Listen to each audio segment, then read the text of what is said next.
উত্তম জাযা তাকে কবরে দান করুন।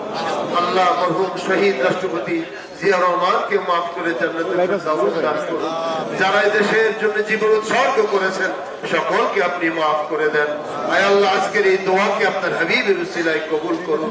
ওয়া সাল্লাল্লাহু তাআলা আলা খায়রি খালকি সাইয়্যিদিনা মুহাম্মদ ওয়া আলা আলিহি ওয়া আসহাবিহি আজমাইন ওয়ারহামনা মা'আহুম وجودك لطيب لا إله إلا الله محمد رسول الله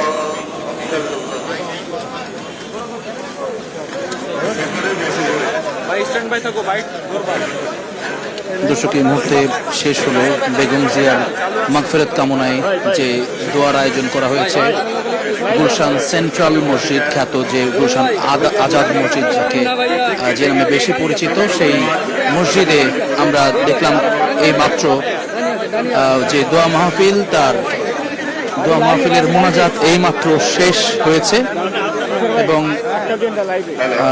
ভেতরে আমরা জানি যে এই দোয়া মাহফিলে উপস্থিত আছেন বেগম খালেদা জিয়ার জ্যেষ্ঠ পুত্র এবং বিএনপি ভারপ্রাপ্ত চেয়ারম্যান তারেক রহমান, জনাব তারেক রহমান উপস্থিত আছেন। একই সঙ্গে তার স্ত্রী জুবাইদুর রহমান, ডক্টর জুবাইদুর রহমান এবং বড় মেয়ে জাইমা রহমান। তারা নারীদের জন্য যে স্থান রয়েছে মসজিদে, সেখানে তারা উপস্থিত হয়েছেন এখানে এবং একই সঙ্গে আরাফাত রহমান কুকুর স্ত্রী এবং তার সন্তান তারাও এখানে, অর্থাৎ পুরো পরিবার তারা এই দোয়া মাহফিলে উপস্থিত আছেন গুলশান আজাদ মসজিদে। এবং আমরা দেখছি বিএনপির যারা সিনিয়র নেতৃবৃন্দ তারাও মসজিদের ভেতরে অবস্থান করছেন এখনো এবং তারা দোয়া মাহফিলে অংশ নিয়েছিলেন। সাধারণ মুসল্লির পাশাপাশি এখানে দলীয় যারা নেতাকর্মী রয়েছেন তারা মসজিদের ভেতরে এবং মসজিদের প্রাঙ্গণে, অর্থাৎ মসজিদের সামনের যেই বাগান এর জায়গাটি রয়েছে সেখানে উপস্থিত হয়ে এই দোয়া মোনাজাতে অংশগ্রহণ করেছেন এবং আমরা যেটি দেখছি তারা এখন ধীরে ধীরে বাইরে বেরোচ্ছেন। আপনারা জানেন যে বেগম জিয়ার মৃত্যুতে যে শোকের ছায়া নেমে এসেছে গোটা জাতিতে, রাষ্ট্রীয়ভাবে 3 দিনের যে শোক পালন করবার কথা সেটির চলমান আজ দ্বিতীয় দিন।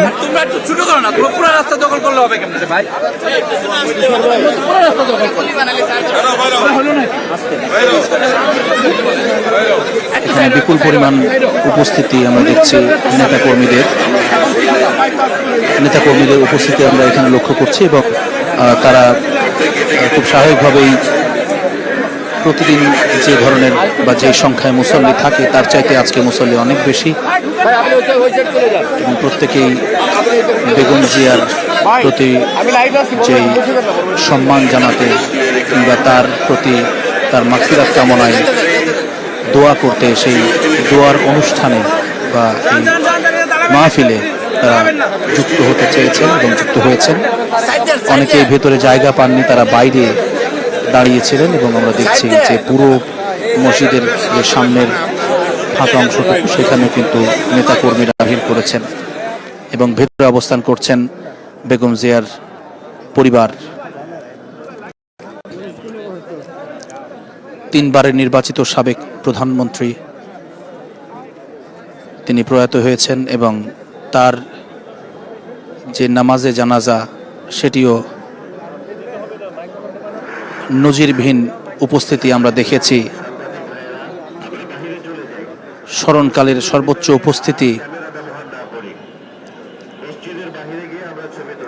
আমরা দেখছি যে বিএনপির বিভিন্ন পর্যায়ের নেতৃবৃন্দের পাশাপাশি যে সমর্থক এবং সাধারণ মুসল্লি সকলে মসজিদ থেকে ধীরে ধীরে বেরোচ্ছেন এবং এই ভিড়টি কিছুটা কমলে এরপরে আমরা হয়তো আপনাদের দেখাতে পারবো বিএনপির ভাইস চেয়ারম্যান জনাব তারেক রহমান তিনি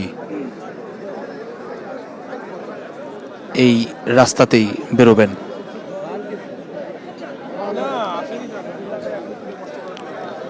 দলীয় যেই কর্মসূচি রয়েছে সেটি প্রায় 7 দিন ব্যাপী সেই কর্মসূচি চলমান থাকবে। তবে পরিবারের পক্ষ থেকে যে কর্মসূচিগুলো থাকে বা যে কুলখানি যেটিকে বলা হয়,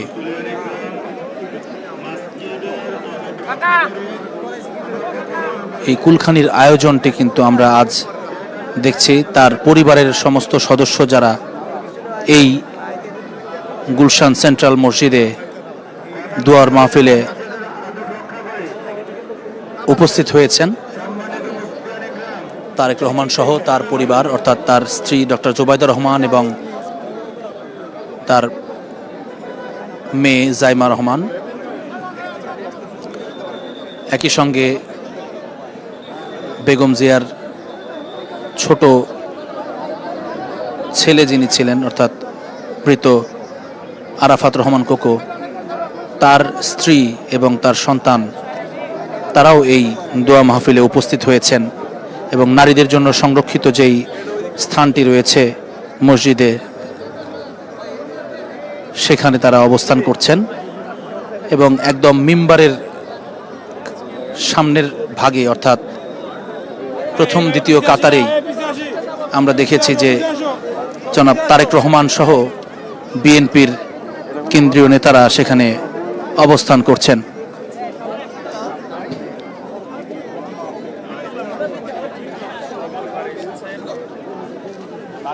এবং আমরা দেখছি যে তিনি কিছুক্ষণের মধ্যেই তার যে গাড়ি, সেই গাড়িটি চলে আসবে সামনে এবং তার নিরাপত্তার স্বার্থে এখানে বিপুল পরিমাণে আমরা দেখছি ডিএমপির পুলিশ সদস্য যারা তারা এখানে আছেন, মোতায়েন রয়েছেন। একই সঙ্গে আছেন র্যাব, বিজিবির পক্ষ থেকে আমরা দেখেছি তাদের নিরাপত্তা কর্মীরাও এখানে রয়েছেন, নিরাপত্তা কর্মী হিসেবে তারেক রহমানের।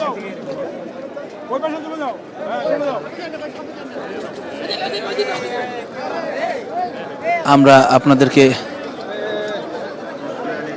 আপনারা দেখতে পাচ্ছেন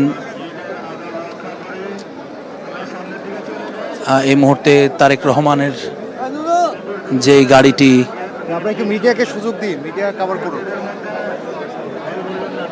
তারেক রহমানের যে গাড়িটি রয়েছে সেই গাড়িটি এই মুহূর্তে মসজিদের সামনে এসে সেটি পার্ক করা হয়েছে এবং ধারণা করা হচ্ছে কিছুক্ষণের মধ্যেই আসলে তিনি তার এই গাড়িতে তিনি উঠবেন। তবে প্রচুর পরিমাণে নেতাকর্মীর ভিড় ঠেলে আসলে আমরা দেখছি আসতে হচ্ছে। যারা সাধারণ মুসল্লি রয়েছেন তারা বেরোতে পারছেন, খুব বেশ ভিড় হয়েছে আমরা দেখছি এখানে। এবং শুধুমাত্র ঢাকার যারা নেতৃবৃন্দ তারাই নয়, আমরা দেখছি বগুড়া সহ বিভিন্ন জেলার যারা তাদের পারিবারিকভাবে যারা সম্পর্ক রয়েছে কিংবা খুব তাদের সম্পর্কের গভীরতা রয়েছে, আমরা দেখছি তারা কিন্তু এই আয়োজনে তারেক রহমানের পাশেই ছিলেন।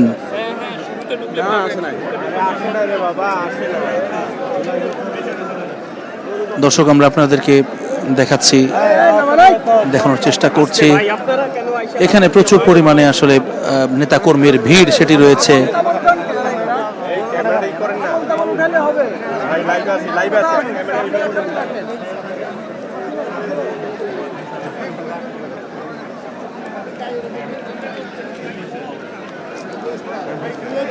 দর্শক, আপনারা জানেন যে এটি পূর্ব ঘোষিত একটি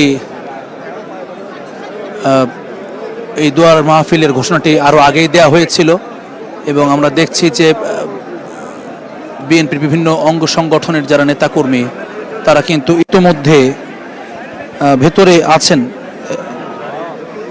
এবং বাইরেও প্রচুর পরিমাণে তারা উপস্থিত হয়েছেন এবং আমরা দেখছি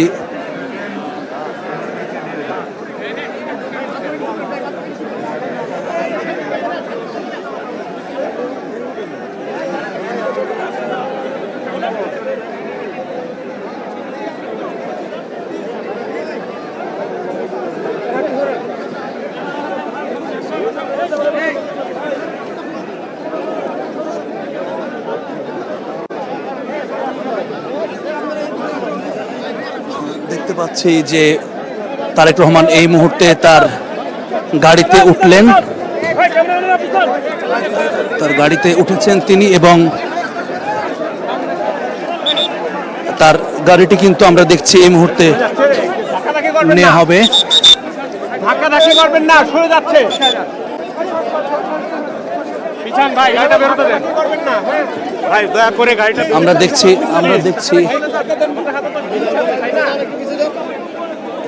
আমরা দেখছি দর্শক যেই এখানে তারেক রহমানের গাড়িতে তিনি ইতোমধ্যে উঠে পড়েছেন এবং তার গাড়ির যাওয়ার জন্য যেই আসলে আমাদের একইভাবে যেমন ফুটেজ নেবার জন্য আমাদের এক ধরনের সংগ্রাম করতে হচ্ছে এখানে, এবং আমরা আপনাদেরকে চেষ্টা করছি দেখানোর চেষ্টা করছি যাতে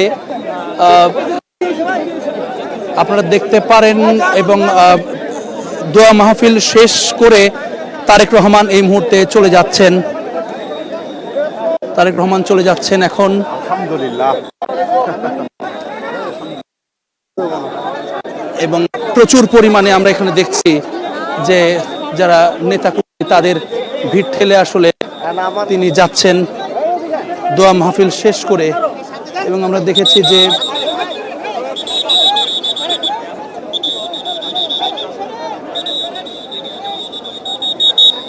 তারেক রহমান ছাড়াও তার পরিবারের অন্যান্য সদস্য যারা তারাও কিন্তু আছেন।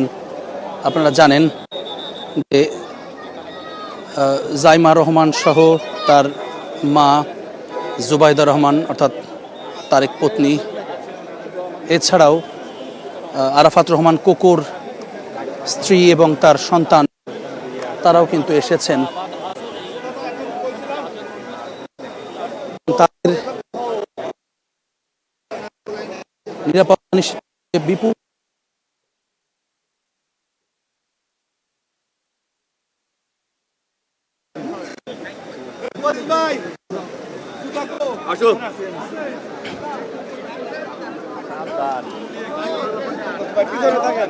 পিছনে থাকেন, কি করতে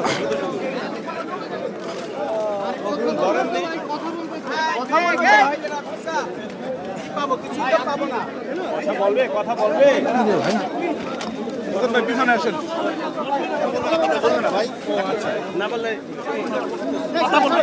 কথা বলবে না।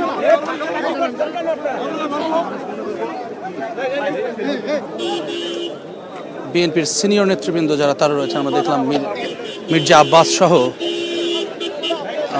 বিভিন্ন সিনিয়র নেতৃবৃন্দ যারা তারা কিন্তু এক এক করে বের হচ্ছেন।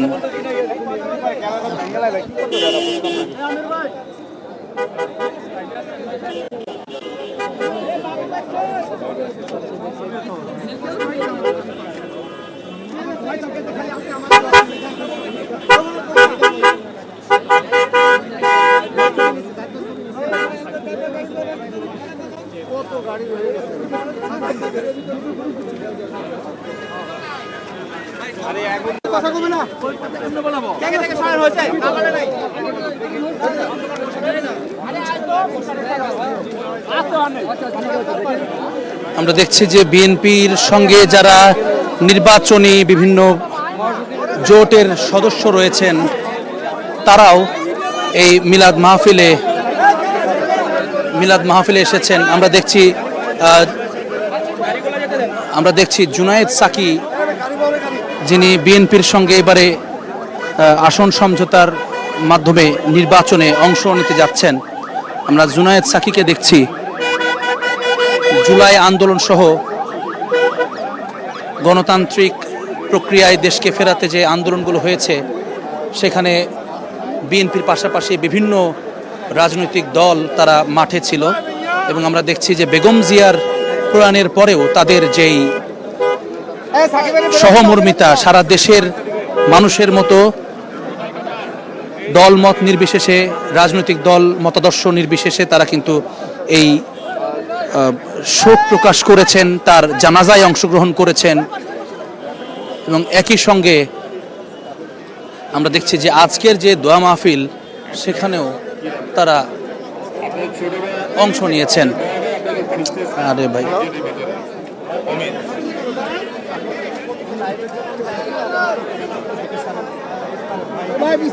লাইভ কি কাটছে না?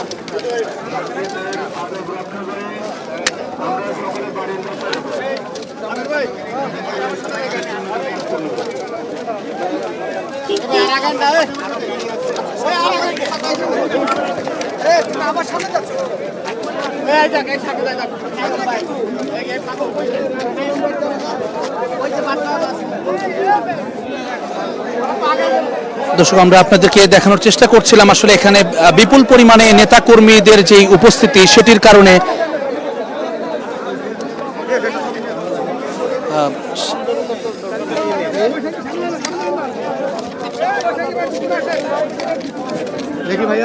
এবং বিপুল পরিমাণে যে নেতাকর্মী তাদের উপস্থিতি এখানে আছে। আপনারা জানেন যে সামনে নির্বাচনের একেবারে দ্বার প্রান্তে দাঁড়িয়ে গোটা দেশ, ত্রয়োদশ জাতীয় নির্বাচনে, যে কারণে বেগম জিয়ার প্রতি দোয়া মাহফিলে এক ধরনের যে শোক প্রকাশ কিংবা তার জন্য দোয়া করবার জন্য উপস্থিত হয়েছেন। একই সঙ্গে আমরা দেখছি দলীয় নেতৃবৃন্দ যারা রয়েছে তাদের অনুসারীরাও কিন্তু এখন আসলে এখানে উপস্থিত হয়েছেন।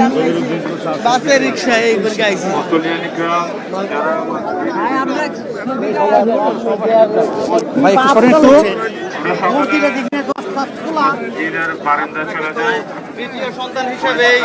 আমরা জানতাম প্রত্যেকে আরো বেশি করতে ওনাকে যখন ওটি রুমে নিয়ে যায় তখন আমি ওনার ছেলে দেখে বললাম না তোমরা যাও, মানে বলে যে না আপনি আসেন আমার সাথে, ওরা এখানে থাকুক।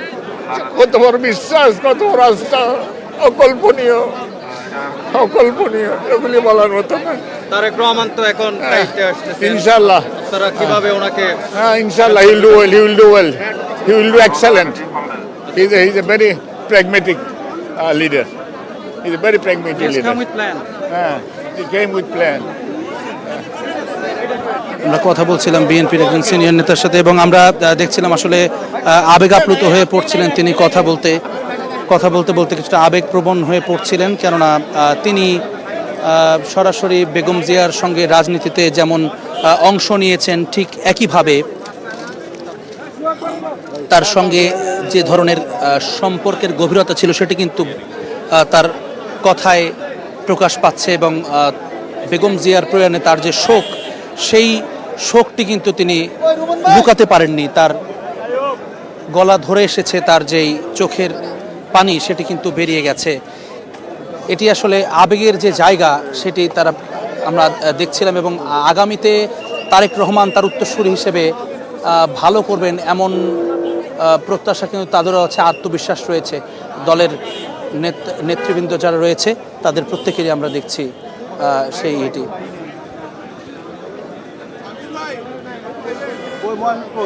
দর্শক, আপনারা জানেন যে বেগম জিয়ার স্মৃতির প্রতি সম্মান জানাতে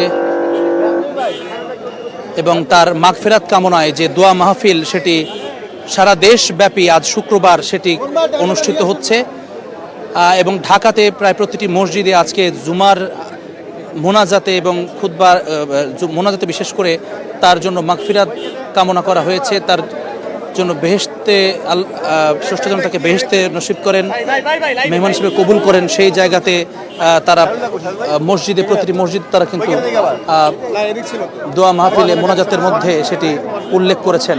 এবং একই সঙ্গে আপনাদেরকে জানিয়ে রাখি যে আজকে বাদ আসর তাদের পরিবার সপরিবারে এখানে এসেছিলেন গুলশান আজাদ মসজিদে এবং এই মসজিদে কিন্তু কিছুক্ষণ আগে তাদের বেগম জিয়ার উদ্দেশ্যে যে দোয়া মাহফিল সেই দোয়া মাহফিল অনুষ্ঠিত হয়েছে এবং মোনাজাত শেষ করে কিছুক্ষণ আগেই তারেক রহমান সহ তার পরিবারের সদস্যরা তারা বেরিয়ে গেছেন এবং যে নেতাকর্মী যারা এখানে উপস্থিত হয়েছেন এবং তার শুভাকাঙ্ক্ষী বিদায় বেলায় এবং তার জন্য মাগফিরাত কামনায় যারা এই দোয়ার মাহফিলে এসেছিলেন, উপস্থিত হয়েছেন, তারা কিন্তু এখন আমরা দেখছি যে মসজিদ প্রাঙ্গণে অবস্থান করছেন এবং তাদের যেই শোক, সেই শোকের চিহ্ন হিসেবে তারা আজও কালো ব্যাজ ধারণ করছেন। আজ রাষ্ট্রীয় শোকের দ্বিতীয় দিন। আগামীকালকের মধ্য দিয়ে যে 3 দিনের রাষ্ট্রীয় শোক সেটি কিন্তু শেষ হবে।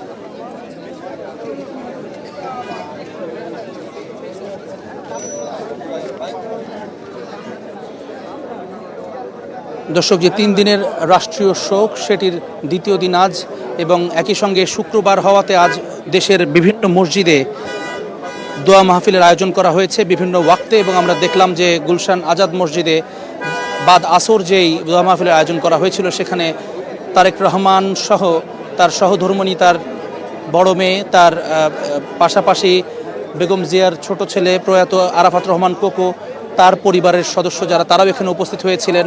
বিএনপির সিনিয়র নেতৃবৃন্দ এখানে উপস্থিত হয়েছিলেন। সব মিলিয়ে এই দোয়ার মাহফিলটি শেষ হলো কিছুক্ষণ আগে, এবং সেখানে তার উপস্থিতি নিঃসন্দেহে এখানকার নেতাকর্মী যারা আছেন তারাও অনুপ্রাণিত হচ্ছেন যেমন। এবং এই শোক যেটি এই মুহূর্তে চলছে, আমরা গতকালকেও যখন কথা বলেছি, সালাউদ্দিন আহমেদ বিএনপির স্থায়ী কমিটির সদস্য, তিনিও কিন্তু যেটি বলেছেন, কিংবা সিনিয়র নেতৃবৃন্দ যেটি বলছেন, এই শোক, বেগম জিয়ার যে শোক, এটি একদিকে যেমন তাদের শোক হিসেবে দেখছেন, একই সঙ্গে তারা এই শোককে শক্তিতে রূপান্তরিত করে আগামী নির্বাচনের মাধ্যমে দেশ এবং জাতি গঠনে একত্রিতভাবে কাজ করবার যে প্রত্যয়, বেগম জিয়ার যে পথযাত্রা যেখানে থেমেছেন ঠিক সেখান থেকে তার অগ্রযাত্রাকে নিয়ে যাওয়ার যে বিষয়টি, সেটি কিন্তু তারা ব্যক্ত করেছেন। গতকালকেও আমরা দেখেছি সালাউদ্দিন আহমেদ এবং মির্জা ফখরুল ইসলাম আলমগীর, তারা যখন অর্থাৎ বিএনপি মহাসচিব, তারা যখন বিএনপি চেয়ারপারসনের কার্যালয়ের সামনে কথা বলেছেন, সে সময় তারা কিন্তু এভাবে তাদের এই আশাবাদ ব্যক্ত করেন। এবং তারা যেটি বলছেন, শোককে শক্তিতে রূপান্তরিত করে দেশের মানুষের কল্যাণে তারেক রহমানের নেতৃত্বে বিএনপির সহ সকল অঙ্গ সংগঠনের নেতাকর্মীরা আগামী নির্বাচনের উদ্দেশ্যে তারা মাঠের কাজে লেগে যাবে। তো এখনো পর্যন্ত এই ছিল গুলশান আজাদ মসজিদ থেকে আমার কাছে সব শেষ।